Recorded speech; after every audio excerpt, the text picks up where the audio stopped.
Well, welcome everyone. This is 17 Minutes of Science. My name is Sarah Cheeseman. I am a technical solution scientist in Vivo Biosystems and one of the many hosts of this show. It's nice to be back this week with my guest, Dr. Jennifer Polk, who's going to talk to us about a subject near and dear and to my heart, which is helping PhDs launch meaningful careers outside of academia, which is the story for many of us. So this is a lovely conversation to have. So Jennifer is a career coach and an expert on PhD careers. In 2013, she launched From PhD to Life, which is a career coaching and speaking business, and an excellent name. Jen co-founded Beyond the Professoriate in 2014, and she exited that business in 2020. And she writes on graduate education and careers for doctoral degree holders. She's a guest speaker at university campuses and academic professional settings, and on 17 Minutes of Science. In North America and beyond. And she has a PhD in history from the University of Toronto. And I'm going to turn it over to Jen to say a few minutes about herself, or a few moments to say something about herself. I'm turning on the timer. And here we go, 17 minutes. Yeah, awesome. Thank you so much, everyone, for having me. I'm excited to be here and talk to scientists. I've just come from talking to scientists about online networking, and I'm very online these days. So I'm happy to I'm happy to be online in different contexts, and I'm happy to engage with anyone at my various From PhD to Life platforms. Thank you. Yeah, well, we're glad to have you, and maybe we can touch on that online networking in our last moments. But before we talk about the end, let's talk about the beginning, which is I would love to hear about a mentor that inspired you to this career path that you're now on, guiding others. Yeah, awesome. So as you mentioned, and sorry, I'm still learning how to use this semi-fancy mic. So as you mentioned, Sarah, I work as a career coach, and the person that got me started in this career, that's a short way of saying it, that is a career coach that I worked with in 2012, 13. And that's a few months after I graduated with my PhD, and I hired Hillary Hutchinson, and she's transitioningyourlife.com if anyone's curious about her. And from the very first conversation I had about her, where I gave her my lament, which is, oh, I have a PhD and I don't know. And I may or may not have used the word loser. Anyways, to make a long story short, as folks say, I felt a lot better right away and started to get more active and more strategic about, figuring out who I was and what I wanted, and making steps toward working that out for myself. And she inspired me to investigate coaching and eventually to take coaching classes. And I don't work with her kind of intensively the way I did, for a few months years ago, but she's still someone that inspires me to show up for my clients and do good work and keep creating new and different things. It's so important that mentors can help us find a way we didn't even imagine was possible. So it sounds like perhaps what you're describing is through that journey of discovery for yourself, you ended up going down that road with her because she blazed that trail. Is that when you sort of realized, I think I could do this work? Yeah. And I remember it took me, I'm smiling because it took me a few weeks to work up the courage to be like, I think I kind of maybe want to do what you do. So she was like, great, you'd be great at this.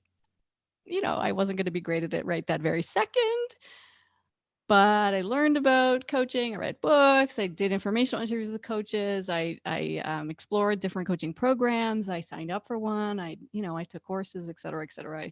So yes. I think I think she was right. She clearly was right because you've been very successful. And so now you have both frames of reference, being the PhD on the quest and now being the person who's supporting those people find their way. If you could give a piece of advice to a PhD who's questioning where they want their career to go, what would you say to them? Yeah, I think a really important question to ask yourself is, what do you want? And who are you? And those sound like super simple, kind of glib questions, but they're really important, and they're ones that folks skip or they don't spend enough time with. And I'm not talking here like job titles. Like, forget job titles. Keep it vague and keep it at the level of really a deep level of what do you value? What do you value? What's your purpose? What's your mission? And don't roll your eyes at me, people. Right? And I know that these things can take a while to work out, what really is true for you, but it's so important because in any kind of so the social scientists might like roll their eyes at me here, but any kind of like really totalizing institution or totalizing culture, which I think academia is one, or science kind of in general can be one of those places where it imposes values on you, and it suggests very strongly the kinds of work that has value in the world, and that is right to do. And it's got a very clear kind of hierarchy of worth and value, and that hierarchy, that arrangement might not work for you anymore. And so it's really important, I think, to kind of step out, maybe not physically, but kind of just take a moment for yourself and step out and reflect, what is actually really important to me, and what do I value, and what do I want in my life? What do I need in my life? Who do I want to hang out with? So I emphasizing self-reflection as really important. So that's the one thing. I think you can't spend enough time on self-reflection. I mean, unless you're doing it to procrastinate. And then the second thing, and these can happen at the same time or one and then the other, whatever, go back and forth. The second piece of advice is to network. Network. Mhm. I can say more about that, but yeah. Yeah, let's talk about that a little more later because I couldn't agree more. Do you find, just reflecting on something you said, do you find that when you raise that work, so to speak, with your clients that you're helping along the way, they're surprised when you ask them that? Has anybody asked them that before as to what do you want? Who do you want to be? Who do you want to hang out with? Kind of those broader questions. That's surprising. Yeah, I mean, I think folks are used to the version of the question where the answer is, I want to be a professor. um, but that's not what I mean. And it is a hard question when I talk with clients or potential clients. One of the big questions I ask them is, what is your next? What do you want next? What does it look like? And that's really a challenging question for a lot of people to answer. And sometimes, a lot of the time, the answer is, I don't know. And I say, that's okay. You don't have to know. That's cool. But say, what do you know about it?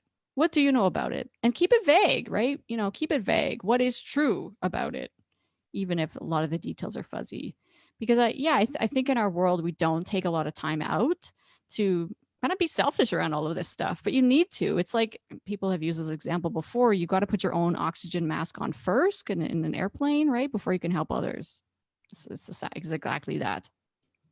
True. That's a nice analogy. It applies so many places, especially lately.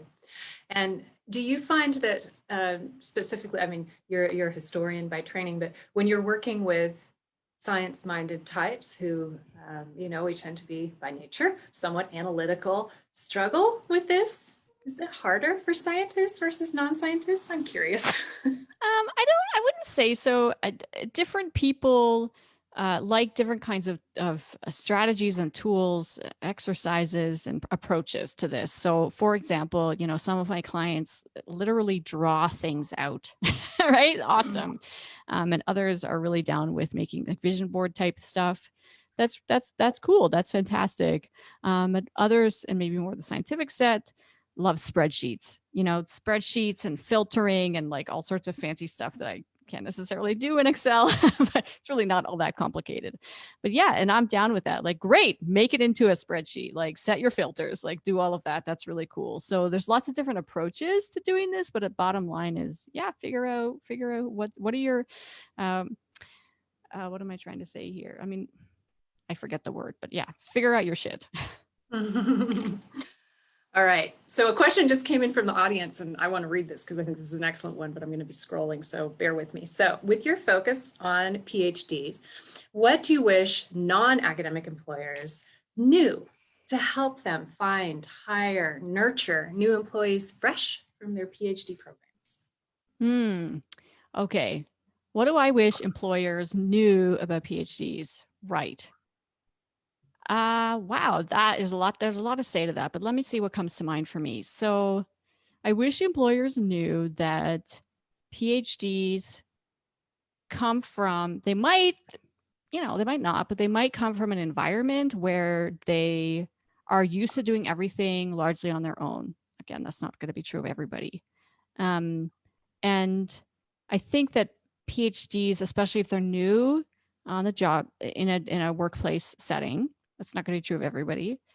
There are a lot of workplace norms that they're not aware of, that they're not used to. And the fact that of their unawareness might end up looking like bad behavior. But the intention is not that. It's just that they can come out of a very different work culture. So I guess the short answer is for employers to give new hires, especially if they're newer to the workplace or that type of workplace, some grace, and to provide them with some mentorship that can be informal around.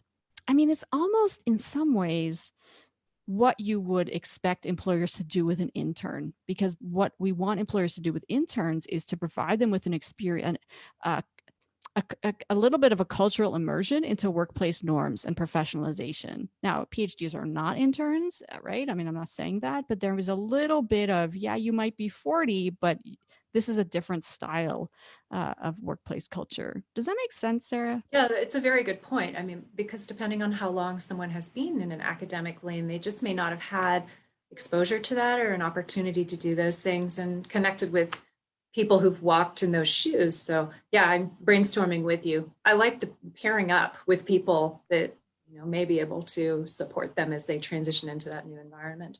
Yeah, and if there are other PhDs on staff or other folks with higher education, kind of more recently, they might be able to say like, well, here's the thing that really surprised me when I started here or entered the workforce. And so you might watch out for those things too. So, right, it could, anyways, yes, lots to say, but let's stop. Yeah, that's good. That's a good answer. Thank you. I love it when we get questions from the audience because it's always keeps us on our toes. So you've spoken about this a little bit, but I'd just like to unpack it a bit more. Is what is it actually like to work with a career coach? So for someone who's listening to us today and thinking, wow, that may be something I would benefit from, but don't really have a concept of what that would be. Yeah, so every person that you would work with can be a bit different. And so here's my style is laughing. I say that I tell clients I do my best work when I ask questions and then I shut up and listen. Now, that's to put it very simply. But yeah, that is one thing that you can expect if you work with me, that in general, I'm going to ask questions. And I'm going to ask questions that are open questions.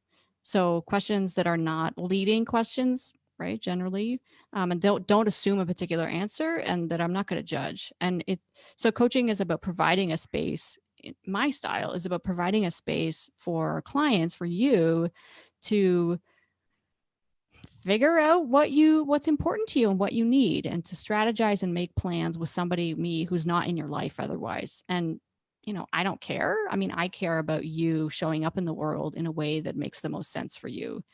But what that looks like specifically, I don't care. Right. And I don't know.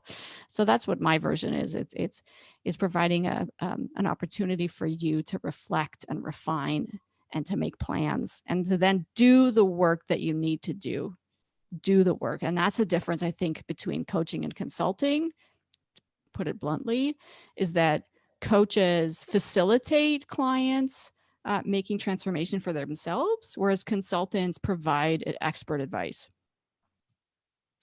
Yes, that is a great distinction because nobody can do all of that for you because it's your life.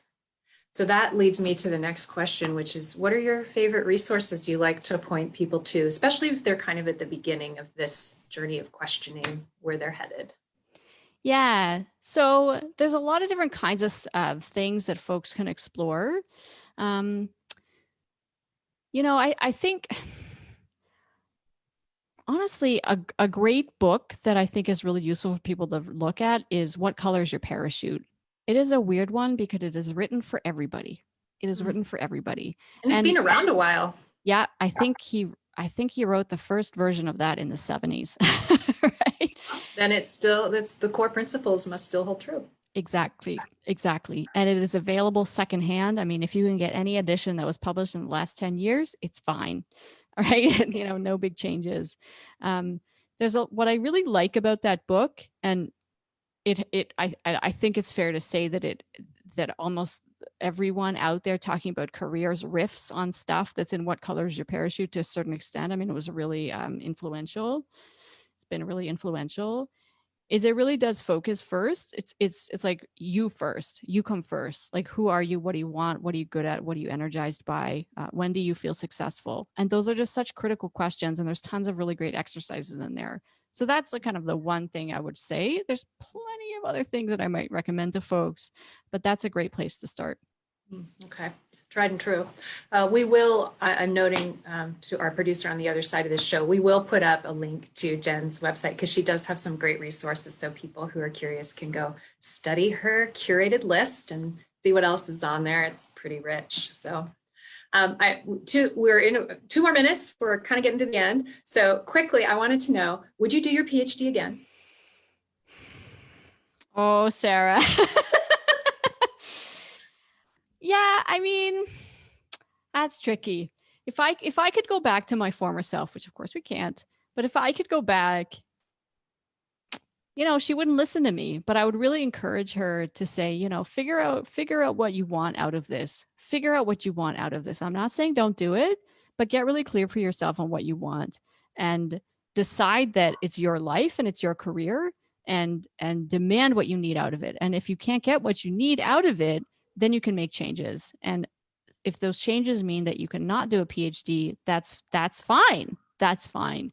But this is your life and you're in charge. And so, act like it. Okay, fair answer. And the beautiful thing about knowledge is it is yours to keep and no one can ever take that from you. So yeah, that's something I like to think about too. Yeah, no regrets, but but an interesting journey nonetheless. Okay, so in the last minute, I'm curious if you could speak quickly to networking in the era we're in, which we were, before getting on this show, we were talking about what you had just done this morning, and it's different. Yeah, I think it's really important. I mean, I'll just repeat something I just said. Something different is assume that you have a right to be involved in the conversation because you do. Right? Assume that you have something to contribute to the conversation and have something to learn from it. So if you start from that assumption that, you're here to play, right? Then act like it. And you can do that online. You can do that one-on-one. You can do it in small groups. You can do it on your own. You can do it in collaboration with other people. So I think it all starts from this assumption that yeah, you're a part of the conversation. And if that's your assumption for networking, it's so much easier because it's just inviting people to be in the conversation with you back. How fun. Mm-hmm. Yeah. Does that make any sense for scientists? It does. I mean, especially if you can put that twist on it. And then there's just navigating a digital way that we're doing this more, which for some people probably feels quite unfamiliar. Yeah, but welcome, man. It's really fun. It's really fun. The internet is a great, terrible, but great place. And we got to get used to it, right? Here goes the alarm. Whoop. Because this is how it's going to be for a while. So I guess we're sharpen our skills and gain new ones. Yeah. And thank you to networking. Yes. I am here on your show. Yeah, look at that. I mean, we wouldn't have done this for so many reasons. It wouldn't have happened unless we're in the moment we're in. But 17 minutes flies by when you're having fun. This was a great conversation, Jen. I really appreciate you taking the time, sharing your wisdom with us and those of us watching us today. And they can access your website thanks to the links that we will post. So once again, thank you so much and be well in the great north of Toronto. Thank you so much, Sarah. You too.